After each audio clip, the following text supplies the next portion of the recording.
jërë ngeen jëf mbokk yi ñuy toppandi ci Serigne Babacar Diop TV ñu ngi leen di nuyu di leen jaajëfal bu baax a baax comme ni ñu ko waxee saa su nekk ci ànd bi nga xam ne yéen a ngi ko ànd ak ñun ci waxtaan yi nga xam ne sëñ Babacar daf ci ànd ak ñun saa su nekk di ñu ci gindi moo xam wàllu ñaan la wér-gu-yaram wala sax loo xam ne dafa jëm ci wàllum actualité xalaat yi nga xam ne sëñ Babacar toujours daf koy daal di andi ci penc mi ñu daal di koy waxtaanee sëñ Babacar ñu ngi lay nuyu amaan nañ mbégte kontaante bu baax a baax ngir seqaat ak yow waxtaan. di lay dalal ak jàmm di lay bàyyi nga nuyoog bokki internet di ñuy seetaan aouzu billahi sami alim shan rajim bismillahi rahmani rahim allahumma salli ala sayyidina muhammadin wa ala alihi wa sahbihi wa sallim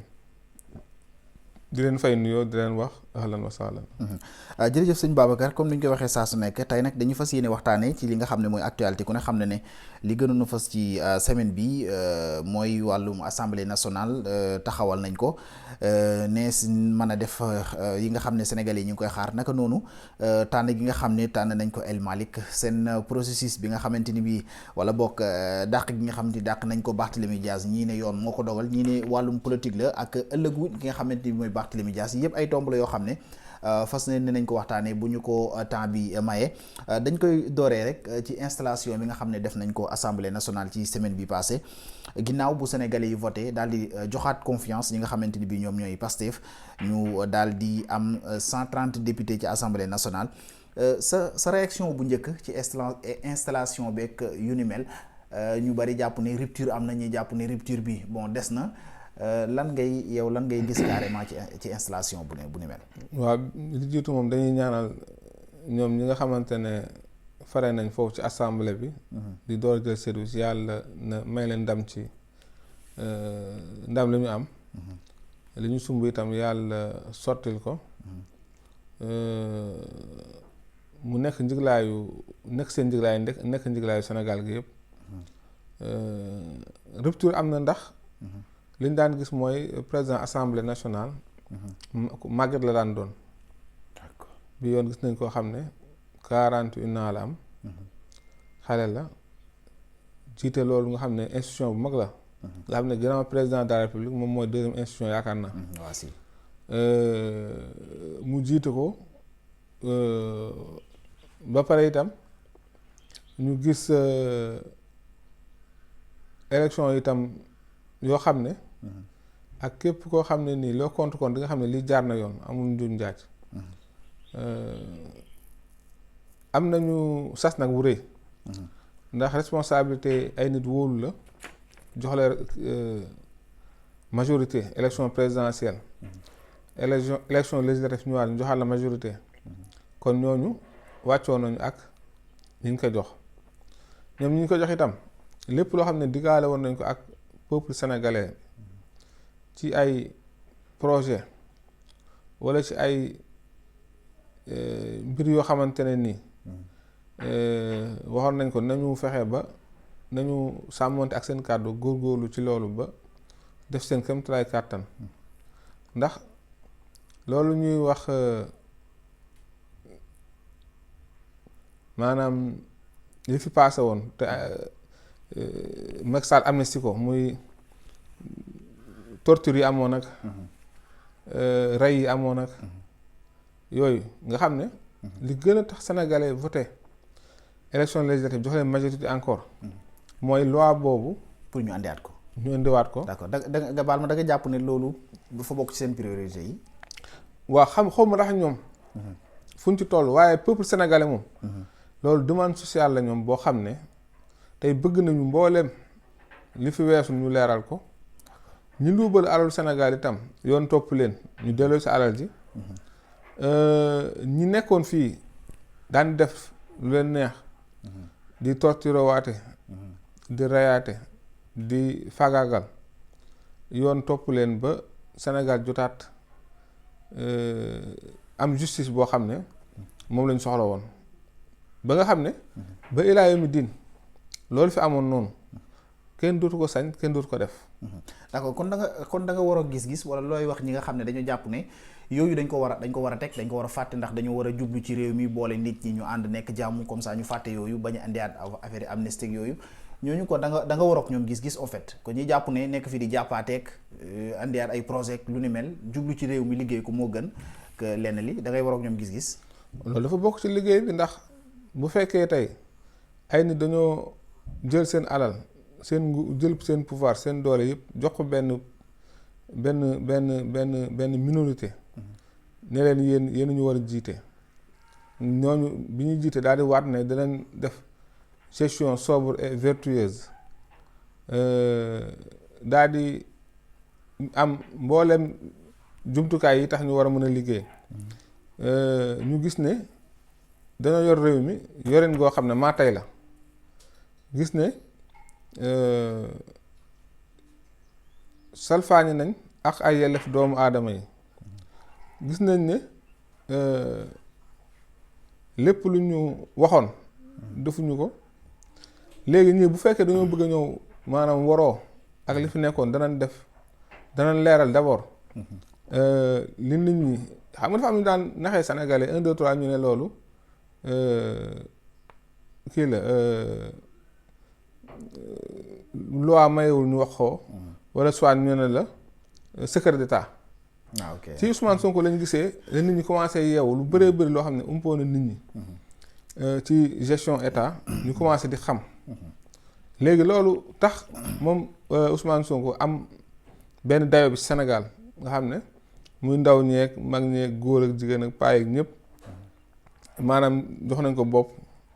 ci ay kàddoom. ndax nit bu waxagul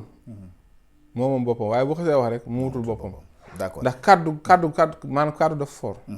d'accord ñu ñëwaat ci li nga xamante ni xam naa ci la ñuy jeexalee mooy façon bi ñu tànnee li nga xamante ni moom mooy président assemblée nationale. ñu bëri dañu wax ne Macky Sall li mu doon doxal xaj na moom la Ousmane Sonko doon doxal homme de confiance. caractère wala boog nooy gisee choisi bi nga xam ne def nañ ko El Malick sànq yaa ngi wax ne ndaw la wala rupture am na ci côté boobu, mais tànnin bi wala trio bi nga xamante ni bi am na ci diggante Sonko ak Diomaye ak ki nga xamante ni moom mooy El Malick. tànnin bi ñu gis ne Macky Sall dañ daan wax ne day tànnee homme de confiance comme ni mu tànnee woon Amadou Mame Diop mu nekk fa. ñu gis ne Sonko même homme de confiance boobu la tànnaat teg ko ci assemblée nationale. waaw xam nga assemblée ki la doy nga fay teg. ak tam koo xam ne matal na critères yi te yaakaar naa ku mën a nekk ministre du transport war ngaa mën a nekk président assemblée nationale. ndax am na ci loo xam ne jiitu ko ajuwul ci âge nekk paa pour mën ko def, ndax déjà ki nekk paa mu dem ba retraité ba ñu ko yow léegi wàcce nañ la liggéey, léegi bu doon nombre tànk la bu doon poste la dañ naan la léegi retraité nga waratoo liggéey ba pare ñu jox la institution bu toll ni président assemblée nationale. kon loolu xel mënu koo nangu. d'accord xel li mu mën a gën a nangu mooy lépp loo xam ne nii dafa laaj rigueur laaj passif ak liggéey ndaw moo ko gën a mën. d'accord ñu jeexalee ci rek ci Barthélémy Dias xaj na li ñu pas bi ñu njëkk a teg ginnaaw bu ñu installé mooy ministre bi nga xam ne moom lañ dénk wàllu intérieur moo daal di sàkku ci assemblée nationale ñu tekki ndombol tànk Barthélémy Dias foofu ci assemblée ba. ñu bari jàpp ne bon mbiri politique la moom moo ko lal ñu jeexale foofu. waaw xam nga Barth moom loolu bettu ko, ndax moom xam na ne ñoo ngi koy toppee deewu Ndiaga Diouf. li gën sax fi ne dem ba gagné élection yi door ko kii génne assemblée moo gënoon sax avant élection yi ñu ne Barth du dem bu nga defee dañ naan politique la parce que bu demoon day gagné wala bu demoon day nekk majorité. ok waaye déjà moom li mu doon benn kii la amoon benn politique la amoon. mooy suñu faloo dara dootu fi dox. dañuy bloqué lépp. avion dootul daw dootul naaw kii. waaw xam nga kon kooku moom bëgg maanaam parewul sax moom pour dara jàkk. moom sabote la bëggoon def. léegi nag far yàlla def ñoom seen coalition boobu nga xam ne waa Pape Djibril Fall ci. sàmm sa kàddu nga xam ne ay parti yu bëri ba ci parti pur. ñoom ñëpp am 3 députés. kon loolu day wane ne nit ñi lu jëm ci Barth rek moom doyal lañ ci ndax koo xamante ne benn yar woo maanaam am nga arrogance boo xam ne dangay xool élection yi avant muy am jamono campagne yi nga jël ay nervi ñu ñëw boo ne bu ñu nee Sonko rek nit ñi dal sa kaw maanaam bu ñu nee Sonko nit ñi daal di ñooñu daal di ñëw dal sa kaw ne pourquoi ñu fi wax Sonko moom ba mu àgg sax ne ku ne Sonko man nangam tànn nga xam ne kon kooku moo maanaam meurtre ba mu defoon sax maanaam taxul mu yaru wala mu nekk nit waaw. ok jàppoo ne li am réponse politique la. déedéet maanaam xam nga Sénégal moom ñëpp xamoon nañ ne Barth il est condamné. Barth mënu woon nekk député. d'accord moom xam na loolu. d'accord ñu jeexlee ci ëllëgu politique am nga jàpp ne ëllëgam bon ñu bari jàpp nañ ne fi mu toll nii lëndëmoon na mais gën na lëndëm fi mu ne nii ndax daanaka ñi ngi wax naan mairie bi sax mën na ko ñàkk ëllëg lu ni mel ëllëgu Barthélémy Dias ci politique. waaw xam nga Barth moom ñoom moo Khalifa Sall jamono bi Macky Sall tëjee Khalifa Sall bu mu génnee dafa mort politiquement nga xam ne Khalifa bu du woon Sonko ndax Sonko mooy def ne yàllaa ko mayee noonu maanaam lu dee sax bu ko laale mu dekki xam nga loolu maanaam loolu nag dégg na laaj mooy maanaam côté politique même ñi nga xamante ne maanaam bokkatuñu woon dem nañ toogi xam nañ ne moom bokkatuñu bi mu ñëwee bi mu nekkee bi ñu nekkee ci ginnaaw ñun ñëpp fi ne dafa leen boyalaat nga xam ne day mel ni comme taal woo xam ne dafa gimmi mën a lakk lu nekk. am na solo sëñ Babacar ci waxtaan bi nga xamante ni seq nga ko ñun ci actualité ñu ngi lay gërëm bu baax a baax waxtu bi moo ñu dabandi waaye ni ko doon xam naa danañ mën a gën a yaatu bu baax a baax ñu ngi lay gërëm bu baax a baax di lay sant noonu la ñuy gërëmee aussi bokk yi nga xam ne yéen ñu doon toppandi ci Serigne Babacar Diop TV di leen wax bu leen fàtte di abonné di j'aime di like aussi suñu ngir mën a xaar li nga xamante ni mooy suñu yeneen i waxtaan yi nga xam ne dañ koy seq ak Serigne Babacar jërëjëf sëñ Babacar jërë ngeen jëf bokk yi nga xam ne yéen ñu doon seetaan di leen dig daje suñu yeneen i waxtaan rek incha allah merci beaucoup